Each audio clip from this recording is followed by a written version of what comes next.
6 மணிக்கெல்லாம் தமிழகமெங்கும் வாழும் முருக பக்தர்கள் அனைவரும் தங்களுடைய வீதிகளில் விளக்கேந்தி கந்த சஷ்டி படிக்க வேண்டும் என்று ஒரு அறிக்கை கொடுத்திருக்கிறோம். காரணம், எங்களது நீண்ட நாள் ஆசை. நீதிமன்றம் தீர்ப்பளித்த பிறகும் கூட எங்களுக்கு திருப்பரங்குன்றத்தில் தீபம் ஏற்ற முடியாத ஒரு மன வருத்தம் எல்லா முருக பக்தர்களுக்கும் இருக்கு.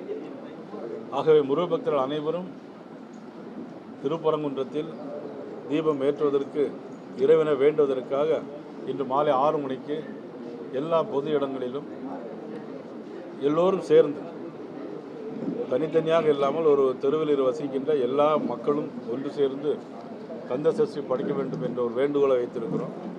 தீபம் ஏற்ற வேண்டும் என்பது எங்களது விருப்பம். வருகின்ற சட்டமன்ற தேர்தலில், பொது தேர்தலில் எங்களுடைய தேசிய ஜனநாயக கூட்டணி ஆட்சி அமைக்க வேண்டும் என்பதற்காகவும் அந்த வேண்டுதலை நாங்கள் வைத்திருக்கிறோம்.